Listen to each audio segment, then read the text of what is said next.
ওয়া তাআর রাজুলু যাওজাতাহু, কিয়ামতের আগে 15টা ধ্বংসাত্মক কাজের মধ্যে 4 নাম্বার ধ্বংসাত্মক কাজ এই জমিনের মধ্যে হবে। সেটা হলো কিয়ামতের আগে এই জমিনের মধ্যে এমন কিছু স্বামীর সংখ্যা বেড়ে যাবে যেই স্বামীগুলো তাদের বউয়ের গোলাম হয়ে যাবে। বলেন ঠিক কিনা? সমাজের বাস্তবতা আছে কি নাই? রসুলের কথা, এটা তো আর মিথ্যা হতে পারে না। যে মিথ্যা সন্দেহ করবে তারও তো ইমানের ঘাটতি। ওয়া আতার রাজুলু যাওজাতাহু, তিরমিজির বর্ণনা 2371 নাম্বার হাদিস। নবী করিম সাল্লাল্লাহু আলাইহি ওয়াসাল্লাম বলেন, কিয়ামতের আগে জমিনে এমন কিছু পুরুষ হবে যারা তাদের স্ত্রীর গোলাম হয়ে যাবে। স্ত্রী বলবে দাঁড়াও, দাঁড়াবে, বসো বসো, বসে থাকবে। স্ত্রী বলবে কামাই উপার্জন করে কারো কাছে টাকা দেওয়া যাবে না, সব আমার কাছে এনে দিতে হবে। গোলামি করে কিছু স্বামী সব বউয়ের কাছে দিয়ে দিবে। বলেন ঠিক কিনা? বলবেন হুজুর এটা দোষের কি? এটা তো ভালো। স্বামী হয়তো খরচ করে ফেলে, স্ত্রী হয়তো ভালোভাবে খুব হিসাব নিকাশ করে খরচ করে, এটা তো খারাপ কিছু না। হ্যাঁ, এটা খারাপ কিছু না। তবে স্ত্রী যদি এটা বলে সব ইনকামের টাকা আমাকেই দিতে হবে, বৃদ্ধ মা বাবাকে দেওয়া যাবে না, ভাই বোনকে দেওয়া যাবে না, অন্য কারো হক আদায় করা যাবে না, সেটা হলো খারাপ। জোরে বলেন ঠিক কিনা? এখন হিসাব করে দেখেন কয়জন স্ত্রী স্বামীর টাকা এই অনুপাতে নেয় আর কয়জন ওই অনুপাতে নেয়। রাসূল বলেন কিয়ামতের আগে এমন কিছু কুলাঙ্গার সন্তান জমিনে আসবে যারা নিজের মা বাবাকে বোঝা মনে করে স্ত্রীর কথায় মা বাবাকে বৃদ্ধাশ্রমে রেখে আসবে। আছে কি নাই? বৃদ্ধাশ্রমের সংখ্যা দিনকে দিন বাড়তেই আছে, বাড়তেই আছে। একটা সময় ছিল বৃদ্ধাশ্রম বলতে মানুষ কিছুই চিনতো না, জানতো না। এখন বৃদ্ধাশ্রমের সংখ্যা বাড়তেই আছে, আর দ্বারা বোঝা যাচ্ছে দিনকে দিন সন্তানাদির মনে মা বাবার কদর কমতেছে। ঠিক কিনা বলেন? যত দিন যাচ্ছে ততই সন্তানাদি মা বাবা থেকে দূরে সরে যাচ্ছে। যতই দিন যাচ্ছে ততই সন্তানাদি মা বাবাকে দুশ্মন মনে করতেছে। ঠিক কিনা বলেন? বন্ধু বান্ধবকে আপন মনে করে মা বাবাকে দুশ্মন মনে করে এমন অনেক সন্তানও আছে। আমি তাদেরকে বলে দিয়ে যাই, ও আমার যুবক ভাইয়েরা, যারা আমার কথাগুলো শুনতেছে, যদি তাদের মধ্যে এমন একটা সন্তানও থাকে যারা মার সাথে খারাপ আচরণ করে, বাবার সাথে খারাপ আচরণ করে, তাদেরকে আমি জানিয়ে দেই আল্লাহ পাকের 2টা অনর সিদ্ধান্ত আছে, ফয়সালা আছে, যেগুলোর মধ্যে কোনো পরিবর্তন হবে না। 2 সিদ্ধান্তের এক সিদ্ধান্ত হলো আল্লাহ বলেন ওয়াকাযা রাব্বুকা আল্লা তা'বুদু ইল্লা ইয়্যা। 1 নাম্বার আল্লাহ পাকের অনর সিদ্ধান্ত হলো ইবাদত একমাত্র একজনের করতে হবে। জোরে বলেন তিনি কে?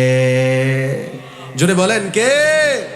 এটা আল্লাহ পাকের অনর সিদ্ধান্ত, এটার মধ্যে কোনো পরিবর্তন হবে না। ইবাদত বন্দেগী একমাত্র আল্লাহর জন্য করতে হবে, আল্লাহর সাথে কাউকে শিরিক করা যাবে না। কার সিদ্ধান্ত? জোরে বলেন কার? আল্লাহ বলেন এটা হলো আমার অনর সিদ্ধান্ত। কতদিন পর্যন্ত ইবাদত করতে হবে আল্লাহ এটাও কোরআনে জানিয়ে দিয়েছেন, ওয়া'বুদ রাব্বাকা হাত্তা ইয়াতিয়াকাল ইয়াকিন। তোমার মৃত্যু আসার আগ পর্যন্ত তোমাকে ইবাদত করা লাগবে। আল্লাহ তাআলা উনার হাবিবকে বলতেছেন ওয়া'বুদ রাব্বাকা, ও আমার হাবিব, আপনার মৃত্যু আসার আগ পর্যন্ত আপনার আমার ইবাদত করা লাগবে। এবার আমি আপনাদেরকে প্রশ্ন করি, আল্লাহ যদি উনার হাবিবকে আদেশ করেন মৃত্যুর আগ পর্যন্ত ইবাদত আল্লাহর করা লাগবে, আর আমরা আল্লাহর সাধারণ বান্দা, আমরা যদি বলি পিশাবের কাছে মুরিদ হলে নামাজ লাগে না, তাহলে কি পিশাবগিরি না বন্ডামি? জোরে বলেন কি এটা? আমাদের দেশে এমন অনেক ভণ্ড পীর আছে, তারা তাদের মুরিদদেরকে এভাবে দাওয়াত দেয়, আমার কাছে আসো, আমার মুরিদ হও, নামাজ লাগবে না, রোজা লাগবে না। যেই পীর সাহেব তার মুরিদদেরকে এভাবে দাওয়াত দিবে, নামাজ লাগবে না, রোজা লাগবে না, শুধু আমার কাছে মুরিদ হও, এই দাওয়াত যেই পীর সাহেব দিবে সেই পীর সাহেব না, সে শয়তান। জোরে বলেন ঠিক কিনা? জোরে বলেন ঠিক কিনা? কেননা আল্লাহর সিদ্ধান্ত মৃত্যুর আগ পর্যন্ত ইবাদত করা লাগবে একজনের। জোরে বলেন তিনি কে? 2 নাম্বার আল্লাহ পাকের অনর সিদ্ধান্ত হলো আল্লাহ বলেন ওয়াবিল ওয়ালিদাইনি ইহসানা, মৃত্যু পর্যন্ত যেমন আমি আল্লাহর ইবাদত করবে, মৃত্যু পর্যন্ত সন্তান তুমি তোমার মা বাবার সাথে ইহসান করবে। দুইটা আল্লাহ পাকের অনর সিদ্ধান্ত, আল্লাহর ইবাদত করা লাগবে। দ্বিতীয় নাম্বার, মা বাবার সাথে সদ আচরণ করা লাগবে। আজকে দুনিয়ার যেই সন্তানাদিরা মা বাবাকে কদর করে না, মা বাবাকে শ্রদ্ধা করে না, সম্মান করে না, মর্যাদা করে না, শ্রদ্ধা সম্মান মর্যাদা তো দূরের কথা, বিভিন্ন সময় আমরা সোশ্যাল মিডিয়ার মধ্যে দেখতে পাই সন্তান তার বাবার গায়ে হাত তুলে, আছে কি নাই? এমনও তো ঘটনা ঘটছে যে সন্তান তার মাকে বাবাকে জবাই করে, ঠিক কিনা বলেন? এমনও তো কত ঘটনা ঘটেছে, সন্তান তার মাকে জবাই করে পাতিলের মধ্যে টুকরা টুকরা করে গরম পানি দিয়ে সিদ্ধ করে, নাউজুবিল্লাহ বলেন। আমি বলবো এগুলো কেন হয়, কেন হয়? সন্তান মা বাবার কদর জানে না। যদি মা বাবার কদর জানতো, গালিগালাজ তো দূরের কথা, মা বাবাকে কখনো বিরক্তিকর কোনো শব্দ বলতো না। জোরে বলেন ঠিক কিনা? আল্লাহর নবী মুহাম্মদুর রাসূলুল্লাহ সাল্লাল্লাহু আলাইহি ওয়াসাল্লামের কাছে একজন সাহাবী এসে প্রশ্ন করলেন, আইয়ুল আ'মালি আফযলু ইলাল্লাহ। ওগো নবীজি, আমি জানতে চাই আল্লাহর কাছে সবচেয়ে প্রিয় আমল কোন আমল? বুখারী শরীফের মধ্যে এসেছে, তিরমিজির শরীফের মধ্যে এসেছে। সাহাবী এসে আল্লাহর নবীকে প্রশ্ন করলেন, ওগো নবীজি, আল্লাহর কাছে সবচেয়ে শ্রেষ্ঠ কোন আমল? আল্লাহর নবী প্রশ্নের উত্তরে এক নাম্বার বললেন, আসসালাতু আলা মিকাতিহা, ওয়াক্ত মতো নামাজ পড়া, সময় মতো নামাজ পড়া, এটা আল্লাহর কাছে সবচেয়ে প্রিয় আমল। এরপরে সাহাবী প্রশ্ন করলেন, সুম্মা মাযা ইয়া রাসূলুল্লাহ, ওগো নবীজি, এরপরে আল্লাহর কাছে সবচেয়ে প্রিয় কোন আমল? নবীজি বললেন, বিররুল ওয়ালিদাইন, মা বাবার সাথে উত্তম আচরণ করা, ভালো আচরণ করা। এরপরে সাহাবী আবার প্রশ্ন করলেন, সুম্মা মাযা ইয়া রাসূলুল্লাহ, তারপরে সবচেয়ে শ্রেষ্ঠ কোন আমল?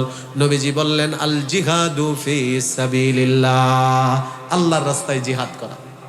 প্রথম আল্লাহর কাছে সবচেয়ে শ্রেষ্ঠ আমল সময় মতো নামাজ পড়া, দ্বিতীয় নাম্বার মা বাবার সাথে উত্তম আচরণ করা, তিন নাম্বার আল্লাহর রাস্তায় জিহাদ করা। সাহাবী বলেন, যদি আমি আরো বেশি প্রশ্ন রসুলকে করতাম, রসুল এই প্রশ্নের উত্তর আরো বেশি দিতেন। এরপরে সাহাবী আর প্রশ্ন করেন না। এজন্য যে হাদিস আমি আপনাদের সম্মুখে খুতবার মধ্যে পাঠ করেছি, তিরমিজির বর্ণনা 2020 নাম্বার হাদিস। আল্লাহর নবী বলেন, রিজার রব্বি ফি রিজাল ওয়ালিদি ওয়া সাখাতুর রব্বি ফি সাখাতিল ওয়ালিদি। মা বাবা যদি সন্তানের প্রতি খুশি থাকে, আসমানের মালিক আল্লাহ সন্তানের প্রতি খুশি হয়ে যান। মা বাবা যদি সন্তানের প্রতি নারাজ থাকে, আল্লাহ ওই সন্তানের প্রতি নারাজ হয়ে যায়। আমরা সবাই হয়তো এই ঘটনা অনেক সময় শুনেছি। নবীজির জালিলুল কদর সাহাবী হযরতে আলকমা রাদিয়াল্লাহু তাআলা আনহু, মুমূর্ষ অবস্থায় নবীজি দুইজন সাহাবীকে পাঠালেন, যাও আমার আলকমাকে গিয়ে কালিমার তালকিন দাও। নবীজির সাহাবী হযরতে বেলাল এবং আরেকজন সাহাবী গিয়ে হযরতে আলকমাকে কালিমার তালকিন দিচ্ছেন। কিন্তু যতই কালিমার তালকিন দেয় না কেন, আলকমার জবান থেকে কালিমা বের হয় না। আল্লাহর নবীর কাছে সাহাবায়ে কেরাম এসে বলল, ইয়া রাসূলুল্লাহ, আপনার সাহাবী আলকমাকে যতই কালিমার তালকিন দিচ্ছি, কালিমা বের হচ্ছে না। নবীজি এটা শোনার পরে বড় পেরেশান হয়ে গেলেন, চিন্তিত হয়ে গেলেন। আল্লাহর নবী তাড়াতাড়ি আসলেন। আসার পরে আলকমা রাদিয়াল্লাহু আনহুর মাকে ডাক দিলেন। তার মাকে ডাক দিয়ে নিয়ে আল্লাহর নবী বললেন, ও আলকমার মা, তোমার আলকমা কেমন সন্তান? হযরতে আলকমা রাদিয়াল্লাহু তাআলা আনহুর মা বলতেছে, ওগো নবীজি, আমার সন্তান আলকমা তো বড়ই ভালো, তার আমল তো বড়ই ভালো, আপনার পিছনেই তো নামাজ আদায় করে, আপনার সাথে অনেক জিহাদে অংশগ্রহণ করেছে। আল্লাহর নবী বললেন, ও আলকমার মা, এই বিষয় নিয়ে আমি প্রশ্ন করিনি, প্রশ্ন করেছি তোমার সাথে কেমন আচরণ করে।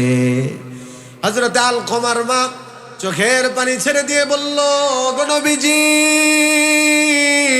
আমার সন্তান আলকমা সব দিক দিয়ে ভালো, তবে আমি মার মনে একদিন সে কষ্ট দিয়েছে। একদিন আমি মার মনের সে ব্যথা দিয়েছে। আল্লাহর নবী বুঝতে পারলেন যে আলকমার জবান থেকে কালিমা বের না হওয়ার কারণ কি। এবার আল্লাহর নবী আলকমা মাকে বললেন, ও আলকমার মা, আলকমাকে ক্ষমা করে দাও। মা তো সন্তানকে ক্ষমা করবেই, তবে অভিমানে মা বলে না আমি ক্ষমা করব না। অভিমানে মা বলে না ক্ষমা করব না। আল্লাহর নবী সাহাবায়ে কেরামকে বললেন, এই লাকড়ি জমা করো, আগুন ধরিয়ে দাও। লাকড়ি জমা করা হলো, আগুন ধরিয়ে দেওয়া হলো। হযরতে আলকমা রাদিয়াল্লাহু তাআলা আনহুকে আগুনের মধ্যে নবীজি ফালাবেন, এই কথা শোনার পরে আলকমার মা জোরে চিৎকার করে বলে, ইয়া রাসূলুল্লাহ, আমার কলিজার টুকরা নার ছেড়া দন আলকমা, আপনি আমার আলকমাকে মারবেন না, কেন তাকে আগুনে জ্বালাবেন? এবার আল্লাহর নবী বললেন, ও আলকমার মা, তুমি দুনিয়ার এই আগুন দেখে আলকমার ব্যাপারে ভয় পাচ্ছ। তুমি তো জানো না, যদি তুমি ক্ষমা না করো তাহলে তোমার সন্তানকে আল্লাহ এই দুনিয়ার আগুনের চেয়ে 69 গুণ বেশি তেজি আগুনের মধ্যে জ্বালাবে। নাউজুবিল্লাহ। দুনিয়ার আগুনের চেয়ে জাহান্নামের আগুনের পরিমাণ রাসূল বলেন, নারুকুম হাযিহিল্লাতী ইউকাদু বানু আদম, বনু আদম যে আগুন জ্বালায় প্রজ্বলিত করে, এই আগুনের চেয়ে জাহান্নামের আগুনের পরিধি, এটার শক্তিশালী কত বেশি? দুনিয়ার আগুনের চেয়ে আরো 69 গুণ বেশি। নাউজুবিল্লাহ বলে। হযরতে আলকমা রাদিয়াল্লাহু তাআলা আনহুর মা যখন নবীজির থেকে এই কথা শুনলো, বলল, ইয়া রাসূলুল্লাহ, আমি আমার সন্তান আলকমাকে ক্ষমা করে দিলাম। নবীজি উপস্থিত সাক্ষী ছিলেন, সাহাবায়ে কেরাম সাক্ষী ছিল। এই কথা শোনার সাথে সাথে আলকমার জবান থেকে কালিমা বের হয়ে গেল। সুবহানাল্লাহ। এই ঘটনা থেকে কি বুঝলাম? একজন জালিলুল কদর সাহাবী, ওনার প্রতি ওনার মা সামান্য নারাজ থাকার কারণেও মৃত্যুর আগে এত বড় বিপদ মুসিবতে উনি পড়তে উপক্রম হয়ে গিয়েছিলেন, কিন্তু ওনার মা ওনাকে ক্ষমা করার সাথে সাথে ওনার জবান থেকে কালিমা বের হয়ে গিয়েছে। এজন্য আমরা যেই সন্তান মাকে বাবাকে কদর করি না, মাকে বাবাকে যেই সন্তান গালিগালাজ করে, মাকে বাবাকে যেই সন্তান ধমকের সাথে কথা বলে, রাসূলের কাছে এসে প্রশ্ন করা হলো, মান্না হাক্কু বিহুসনি সাহাবাতি, সবচেয়ে উত্তম আচরণ আমি কার সাথে করব? আল্লাহর নবী বলেন, তোমার মার সাথে। সাহাবী আবার প্রশ্ন করলেন, তারপরে কার সাথে? নবীজি দ্বিতীয়বার বললেন, তোমার মার সাথে। উম্মাকা। এরপরে আবার প্রশ্ন করলেন, কার সাথে? রাসূল তৃতীয়বারের মতো বললেন, তোমার মার সাথে। এরপরে সাহাবী চতুর্থবার প্রশ্ন করলেন, কার সাথে সবচেয়ে উত্তম আচরণ করব? নবীজি 4 বারের মাথায় বলছেন, তোমার বাবার সাথে। এই হাদিসের ব্যাখ্যায় মুহাদ্দিসিনে কেরামগণ বলেন, বাবার চেয়ে মায়ের হক 3 গুণ বেশি। কেন বাবার চেয়ে মায়ের হক 3 গুণ বেশি? কয়, বাবা মা সন্তানের জন্য এমন 3টা কষ্ট করে যেটা বাবা করে না। আল্লাহর কোরআনও এটার প্রমাণ করে। ওয়া হামলুহু হামালাতহু উম্মুহু কুরহা, আল্লাহ বলেন, মা বড় কষ্ট করে সন্তানকে গর্ভে ধারণ করে। ওয়া ওয়াযাআতহু কুরহা, মা বড় কষ্ট করে সন্তানকে দুনিয়াতে জন্ম দেয়। ওয়া হামলুহু ওয়া ফিসালুহু 30 শাহরা, 2টা বছর 2.5টা বছর মা বড় কষ্ট করে সন্তানকে লালিত পালিত করে। এই 3টা কষ্ট তো বাবা করে না, এই কারণে বাবার চেয়ে মায়ের হক 3 গুণ বেশি। কিন্তু এগুলো শুনে তো সব সন্তানেরাই শুনে, কিন্তু যত দিন যাচ্ছে তত মা বাবার প্রতি মোহাব্বত ভালোবাসা বাড়তেছে না, বরং কমতেই আছে। আর এটার একটা অন্যতম কারণ আছে। এটার একটা অন্যতম কারণ, আমি আমার সন্তানকে আমার পরিচয়, আমার কতটুকু সম্মান মর্যাদা তার কাছে আছে, এটা আমি দিতে পারি নাই। আমার সন্তানকে আমি আমার হয়তো সুশিক্ষায় শিক্ষিত করতে পারি নাই। আল্লাহর কসম, কোনো মা কোনো বাবা যখন সন্তানকে সুশিক্ষায় শিক্ষিত করবে, দ্বীনি শিক্ষায় শিক্ষিত করবে, আল্লাহর পরিচয়ে পরিচিত করাবে, আযাবের ব্যাপারে আর সন্তানকে যখন অবগত করাবে যে আল্লাহর হুকুম মানলে এই লাভ, আল্লাহর হুকুম অমান্য করলে এই ক্ষতি, জান্নাতের এই বিবরণ, জাহান্নামের এই বিবরণ কোনো সন্তানের মাথায় যখন থাকবে, ধর্মীয় জ্ঞান এবং ইসলামিক শিক্ষা যখন সন্তানের মধ্যে থাকবে, ওই সন্তান মার সাথে বাবার সাথে খারাপ আচরণ করবে না। ঠিক কিনা বলেন? অনেক ক্ষেত্রে তো আমরা নিজেরা দোষী। আমরা মা, আমরা বাবা আমাদের সন্তানকে দিন শিখাই না। এই জন্যই তো উলামায়ে কেরাম সবসময় বলে যে দেন আপনার ছেলেটাকে মাদ্রাসায় দেন, আপনার ছেলে স্কুলে যাবে। আপনি যদি ইচ্ছা থাকে আপনার ছেলেকে ডাক্তার বানানোর বানাবেন, ইঞ্জিনিয়ার বানানোর বানাবেন, ব্যারিস্টার বানানোর বানাবেন, সমস্যা নেই। কিন্তু তার প্রাথমিক শিক্ষাটা যদি কোরআনী শিক্ষা হয়, এটার একটা প্রভাব তার অন্তরে থাকবে, কোরআনের নূর তার ভিতরে থাকবে। আর কোরআনের শিক্ষার প্রভাব, কোরআনের নূরের প্রভাব, এটা যখন তার অন্তরে থাকবে, সে বড় ডাক্তার হবে, কিন্তু মানুষকে সিজারের ব্যবসা করে টাকা ইনকাম করবে না। সে যখন বড় ইঞ্জিনিয়ার হবে, কোরআনী শিক্ষা তার মধ্যে থাকলে জনগণের ক্ষতি করে রাস্তায় রডের পরিবর্তে বাঁশ দিবে না। ঠিক কিনা বলে? দুনিয়ায় শিক্ষায় শিক্ষিত আমাদের তো দরকার আছে, ডাক্তার দরকার আছে, ইঞ্জিনিয়ার দরকার আছে, আমাদের ব্যারিস্টার দরকার আছে, সবারই দরকার আছে। তবে আমার সন্তানটা যদি প্রাথমিক শিক্ষা তার ধর্মীয় শিক্ষা হয়, প্রাথমিক শিক্ষাটা যদি তার ইসলামিক শিক্ষা হয়, তাহলে আমার সন্তান আমার সাথে অত্যন্ত বেয়াদবি করবে না। শেষ জীবনে, শেষ বয়সে আমাকে ঘর থেকে বের করে দিবে না, কেননা সে তো এটা জেনেছে, এটা সে পড়েছে। আল জান্নাতু তাহতা আকদামিল উম্মাহাত, জান্নাত তো মায়ের পায়ের নিচে। সে এটা জানে, তার মা খুশি, তার বাবা খুশি, আল্লাহ খুশি।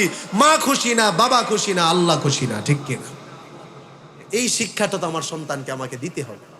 এ কারণেই তো ওলামায়ে কেরাম একের পরে এক এই বয়ান করে, ধর্মীয় শিক্ষার ফাজাইল বর্ণনা করে যে মাদ্রাসায় পড়ালে কি লাভ, এই মাদ্রাসাগুলোর দ্বারা কি লাভ হচ্ছে। আমার একটা সন্তান যদি আলেম হয়, তাহলে আমার লাভ কি হবে? হয়তো দুনিয়াতে আমার ধরলাম কোনো লাভই নাই। কিছু মানুষের কথা, হুজুররা মোল্লা মৌলবীরা কি কইরা আর খাইব, এদের জীবন যা আলু ভর্তার ডাল খেয়া। আপনি খোঁজ নিয়ে দেখেন কয়জন মোল্লা মৌলবী আলু ভর্তার ডাল খা, আর আপনি যে বক্তব্য দিতেছেন উনি আপনি কয়দিন আলু ভর্তার ডাল খান। বরং অধিকাংশ মোল্লা মৌলবীদের জীবনী খোঁজ নিয়ে দেখেন গুস্ত আর বিরিয়ানি, ভালো ভালো খাবার খাইতে খাইতে আর চাহিদার জাগে না। ঠিক কিনা বলে? রিজিকের মালিক কে? আল্লাহ রিজিকের মালিক। রিজিকের বন্টনের দায়িত্ব দুনিয়ার কারোর কাছে আল্লাহ দেয়নি। রিজিকের মালিক আল্লাহ। আল্লাহ যাকে ইচ্ছা ইয়ারযুকু মান ইয়াশা বিগাইরি হিসাব, যাকে ইচ্ছা আল্লাহ বিনা হিসাব রিজিক দান করে। এজন্য আমি দুনিয়ার সম্পদের আশায় যদি সন্তানকে দ্বীনি শিক্ষায় শিক্ষিত না করে শুধুমাত্র ওদিকেই নিয়ে যায়, তাহলে আমার অনেক ক্ষেত্রে দেখা যায় দুনিয়াও বরবাদ, আখিরাতও অনেক ক্ষেত্রে বরবাদ হয়ে যায়। এজন্য যদি আপনি আপনার একটা সন্তানকে কোরআনের হাফেজ বানাতে পারেন, যদি সন্তান না হয় বংশের একটা সন্তান, যদি আমার নাতি, একটা যদি ভাতিজা, একটা যদি ভাগ্না, একটা ছোট্ট ভাই, বংশের যে কোনো একটা সন্তান যদি কোরআনের হাফেজ হয়, আল্লাহর নবী বলেন মান ক্বারাআল কুরআন ফাস্তাযহারাহু ফাহাল্লা হালালাহু ওয়া হাররামা হারামাহু আদখালাহুল্লাহুল জান্নাহ। নবীজি বলেন যে ব্যক্তি কোরআন পড়ে হালালকে হালাল জানে, হারামকে হারাম মানে, আল্লাহ তাআলা ওই কোরআনের দ্বারক বাহককে জান্নাতে দিয়ে দিবেন। সুবহানাল্লাহ। ওয়া শাফাআহু বিআশারাতিন মিন আহলিহি ক্বাদ ওয়াজাবাত লাহুন নার। এবং ওই কোরআনের হাফেজের ব্যাপারে এমন 10 জনের ব্যাপারে সুপারিশ কবুল করা হবে যেই 10 জনের ব্যাপারে জাহান্নাম অবধারিত ছিল। দুনিয়াতে আপনার সন্তান যদি কোরআনের হাফেজ হয়, আলেম হয়, দুনিয়াতে হয়তো বড় বড় অর্থ সম্পদশালী ওয়ালাদের মতো বাড়ি গাড়ি করতে পারবে না, কিন্তু জান্নাতে তার মাকাম কত উঁচু হবে। আল্লাহর নবীর হাদিস প্রমাণ করে, ইকালু লিসাহিবিল কুরআন, ময়দানে মাহশারে আল্লাহ কোরআন ওয়ালাদেরকে ডাক দিয়ে বলবে ইকরা ওয়ারতাকি, ও কোরআন ওয়ালারা পড়তে থাকো আর চড়তে থাকো, যত পড়বে তত চড়বে। ফাইন্না মানজিলাতাকা ইনদা আখিরি আয়াতিন তাকরাউহা, কেননা তুমি আজকে যেখানে পড়ে শেষ করবে তোমার জান্নাতের বসবাসের জায়গা সেখানে গিয়ে শেষ হবে। সুবহানাল্লাহ।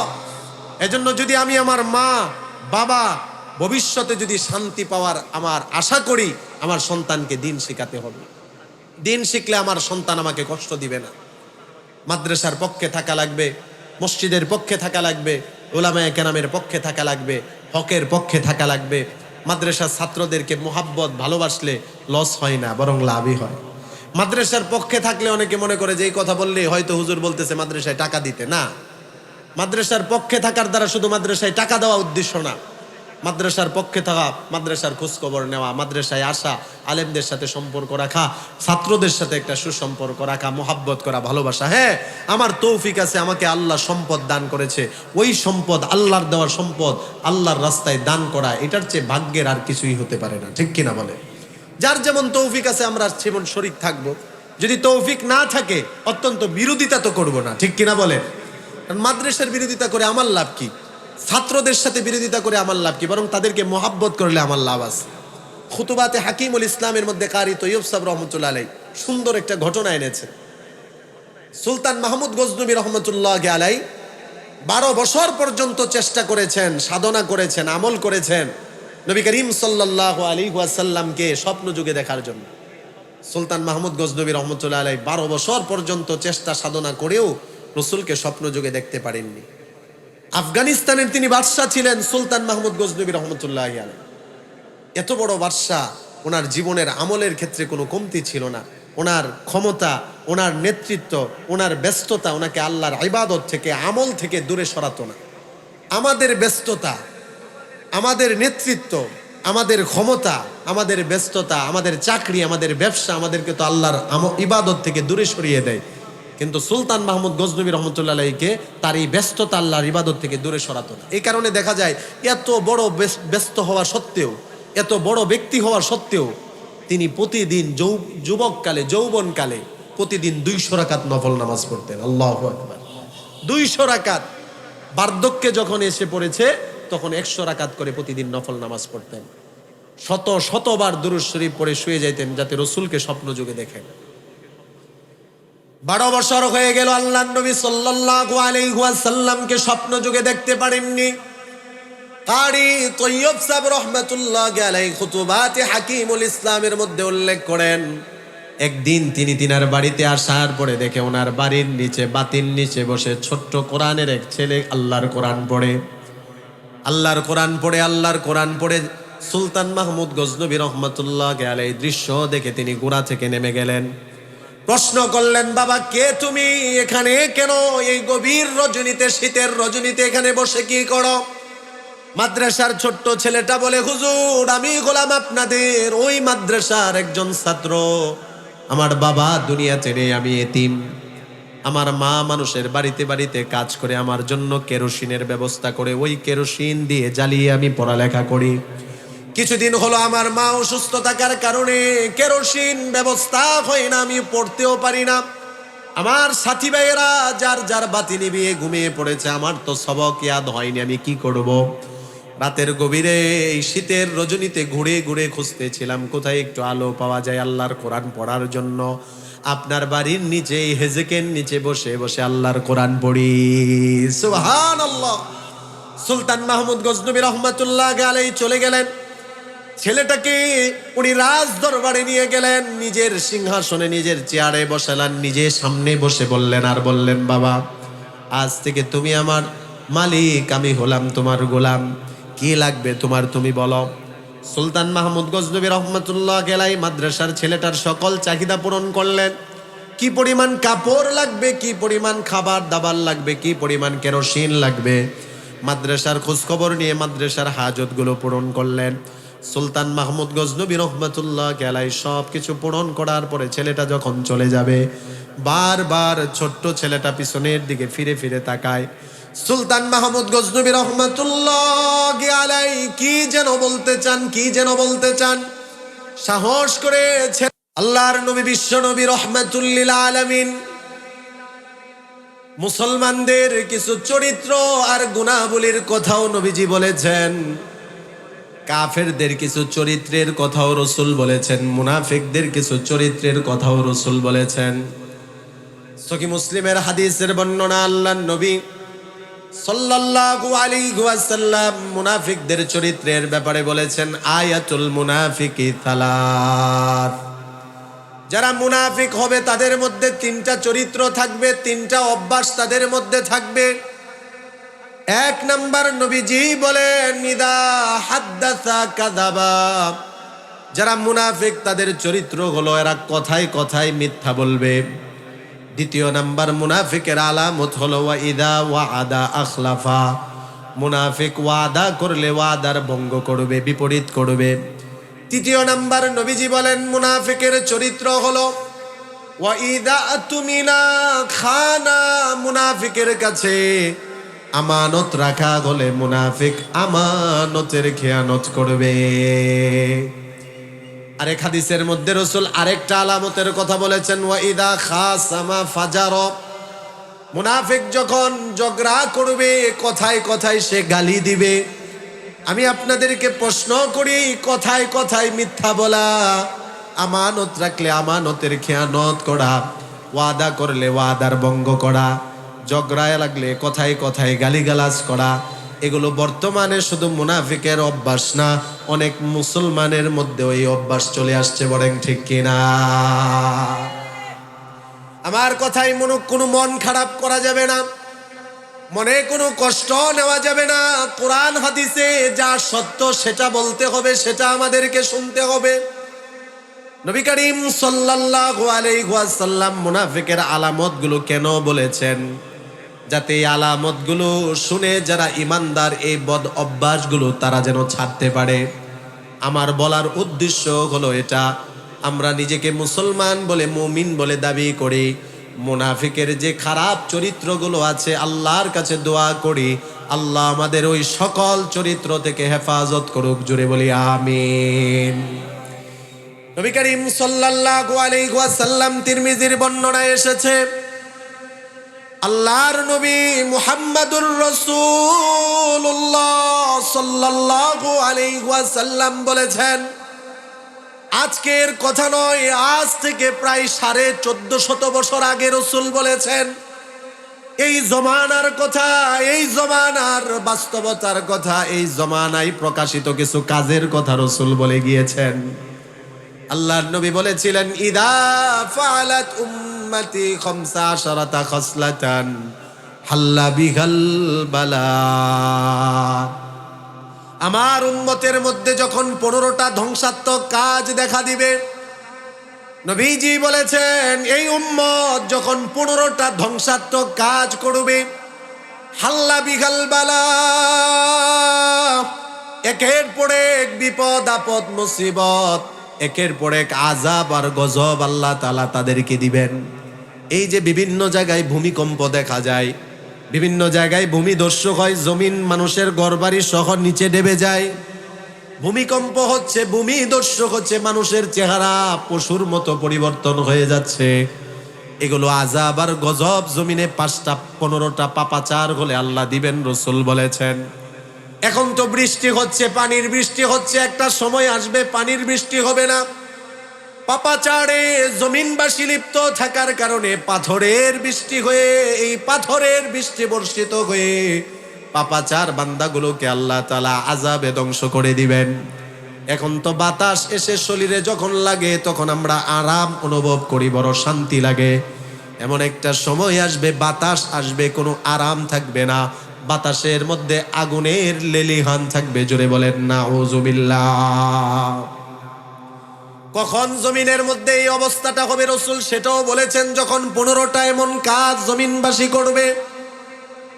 1 নাম্বার, আল্লাহর নবী বলেন, ইদা কানাল মাগনামু দুয়ালান, জমিনের মধ্যে যখন এমন মানুষের অভ্যাস কিছু হবে, এমন মানুষের সংখ্যাগুলো যখন বেড়ে যাবে, যখন কিছু মানুষ অপরের সম্পদকে নিজের সম্পদ মনে করবে, ভাইয়ের সম্পদকে নিজের সম্পদ মনে করে, প্রতিবেশীর সম্পদকে নিজের সম্পদ মনে করে, জনগণের সম্পদকে যখন মেম্বার সাহেব, চেয়ারম্যান সাহেব, এমপি সাহেব নিজের সম্পদ মনে করবে, নিজের সম্পদ মনে করে জনগণের দেশের টাকা যখন বাহিরে পাচার হবে, নবীজি বলেছেন প্রায় 1450 বছর আগে জমিনের মধ্যে আল্লাহ আযাব আর গজব দিবে। জোরে বলেন ঠিক কিনা?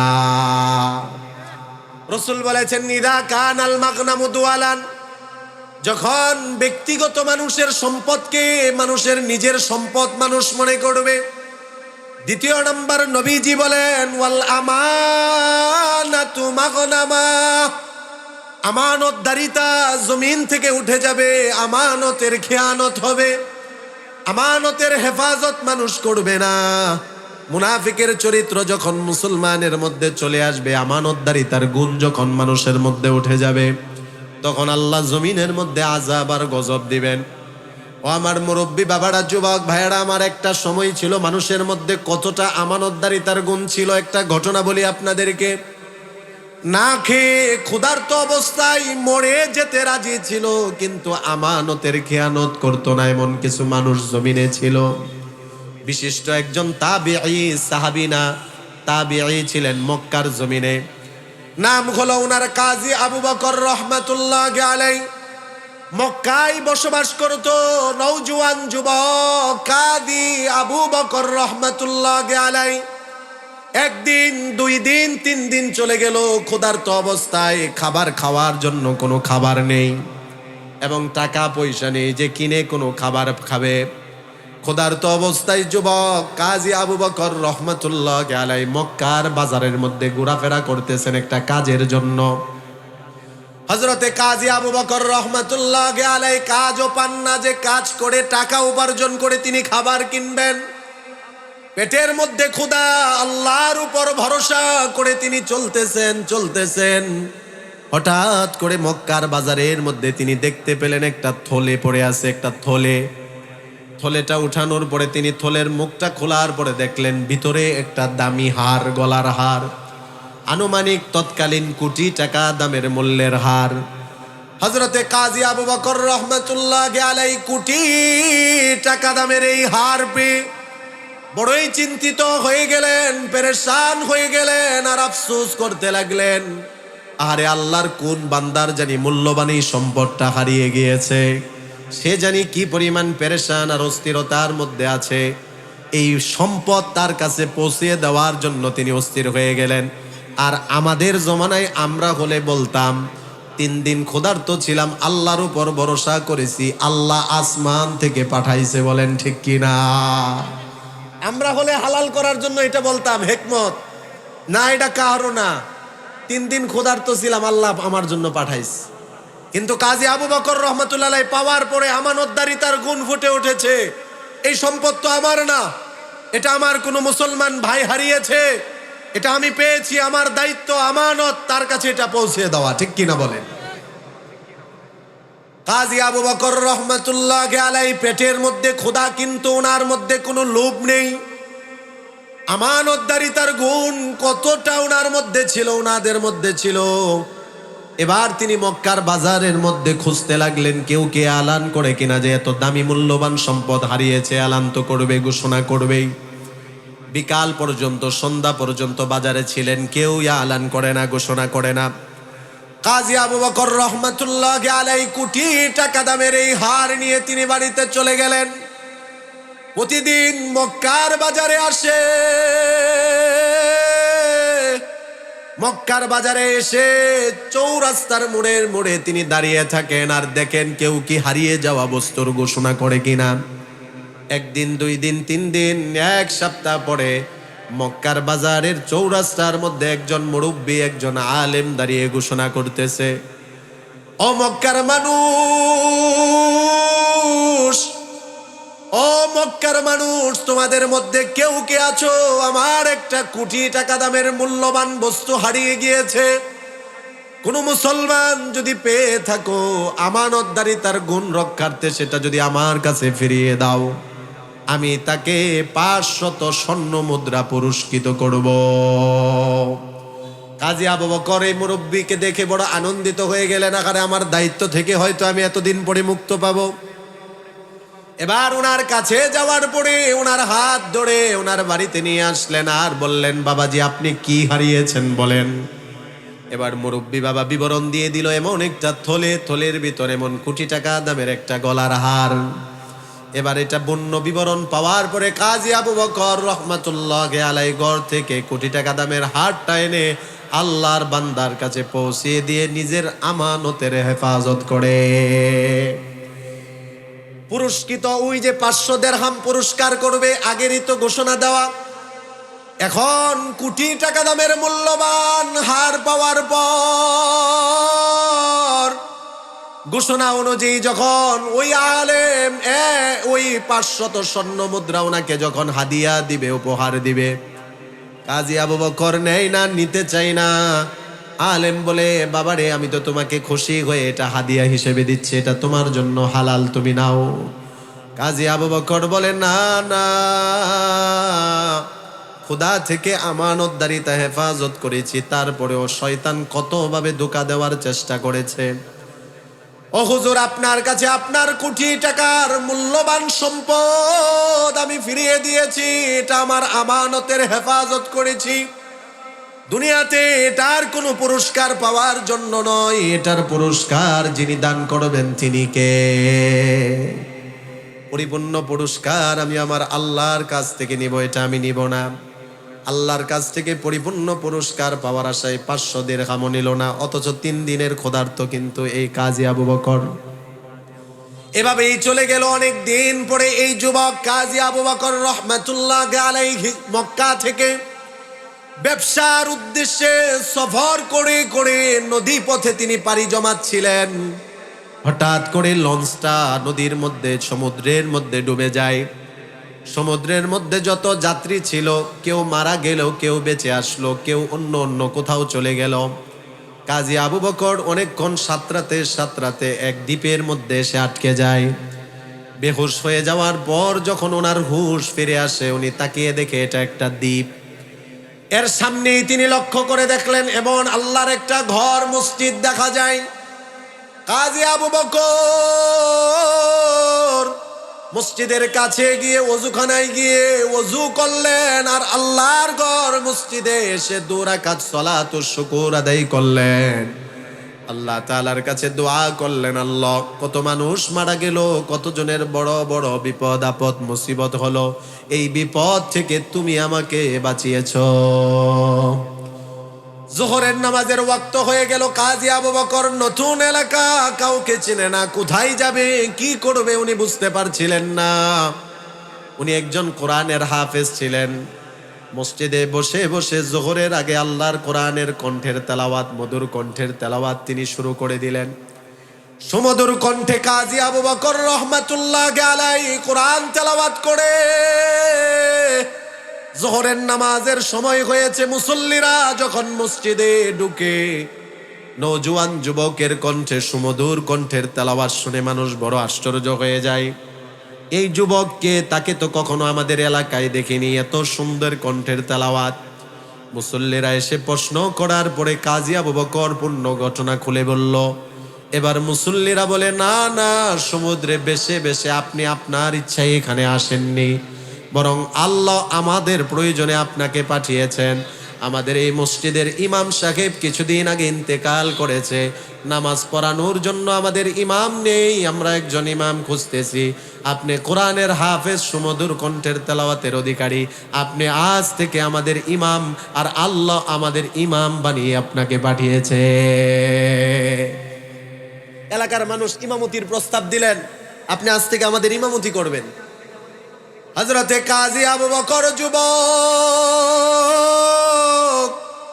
মনে মনে চিন্তা করে দেখলো, মক্কায় তো আমার কোনো ব্যবসা নেই, আমার তো কোনো চাকরিও নেই, এখানে যদি আমি মসজিদের খেদমত করি সমস্যা কি?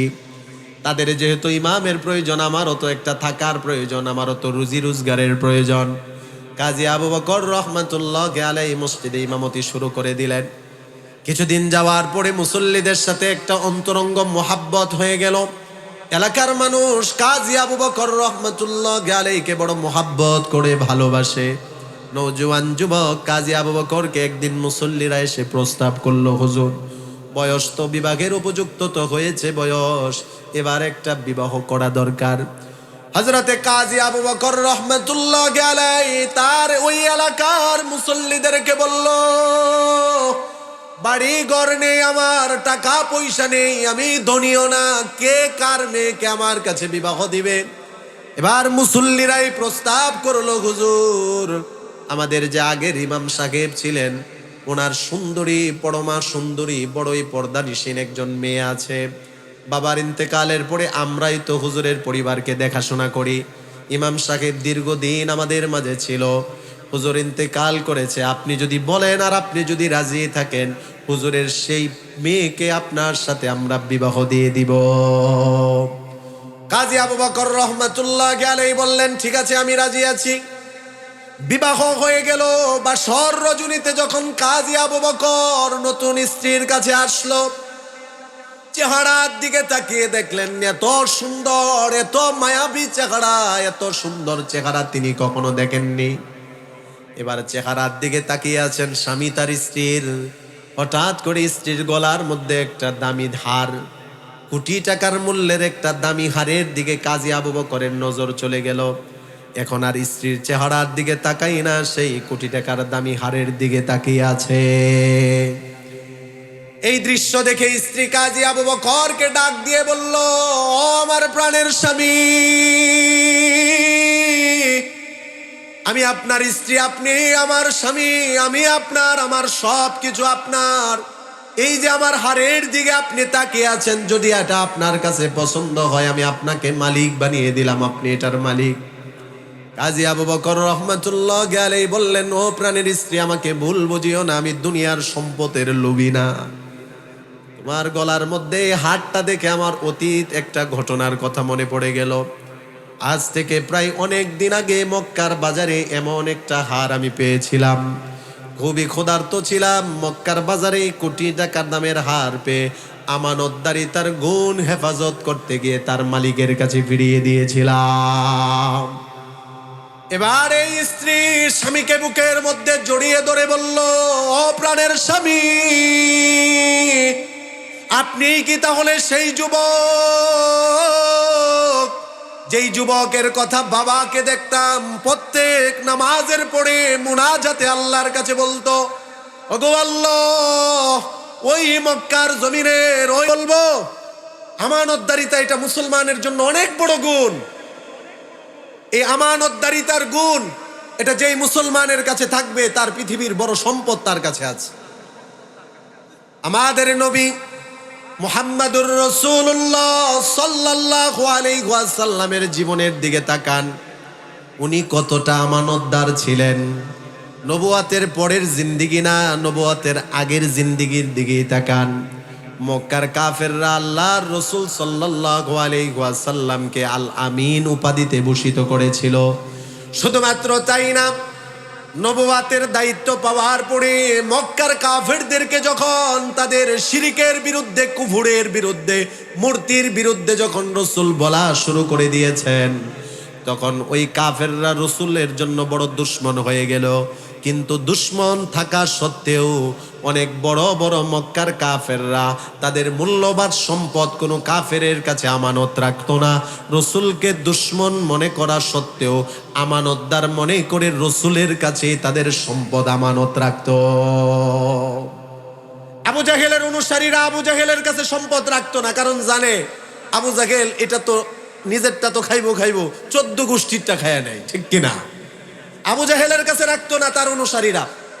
আবু জাহেলের অনুসারীরা রাসূলের কাছে আমানত রাখতো, রাসূলকে এতটা আমানতদার তারা মনে করতো। আল্লাহু আকবার। নবী করিম সাল্লাল্লাহু আলাইহি ওয়াসাল্লাম যখন আল্লাহর আদেশে মক্কা থেকে মদিনায় হিজরত করবেন, তিনিও কতটা আমানতদারিতার প্রতি খেয়াল করেছেন দেখেন। এই মক্কার কাফেরদের নির্যাতনের কারণেই কিন্তু তিনি মক্কা থেকে মদিনায় যাচ্ছেন। আমরা হলে তো বলতাম ওরা তো আমার দুশমন, ওদের নির্যাতনের কারণে আমি বাড়ি থেকে চলে যাচ্ছি, ওদের সম্পদ কেন আবার ওদেরকে দিব। কিন্তু আল্লাহর নবী উনি যখন হিজরত করবেন, ওনার মেয়ের জামাতা হযরতে আলী রাদিয়াল্লাহু তাআলা আনহুকে নিজের ঘরের মধ্যে নিজের বিছানায় শুয়ে গিয়েছেন, আর এটা বলেছেন, ও আলী, আমার কাছে মক্কার এই কাফেরদের অনেক সম্পদ আমানত হিসাবে রাখা আছে, সকালবেলা তোমার দায়িত্ব হলো যার যার সম্পদ তার কাছে পৌঁছে দেওয়া। এজন্য এটা বড় একটা সততার গুণ, আমানতদারিতার গুণ। আল্লাহর নবী এটাই বলেছেন প্রায় 1450 বছর আগে, এমন একটা সময় আসবে ওয়াল আমানাতু মাগনামান, আমানতদারিতা উঠে যাবে, আমানতকে মানুষ নিজের সম্পদ মনে করবে।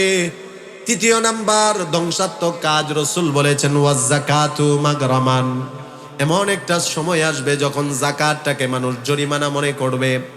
অনেক মানুষ দেখবেন 5 ওয়াক্ত নামাজ ফরজ এটা স্বীকার করে এবং এটা যথাযথ গুরুত্ব দেয়, আদায় করে, কিন্তু ওই লোকটাই সম্পদশালী, তার উপর যে নামাজের মতো যাকাত ফরজ এটা অনেকে স্বীকার করে না, স্বীকার করলেও যথাযথ যাকাত আদায় করে না। বলেন আছে কি নাই?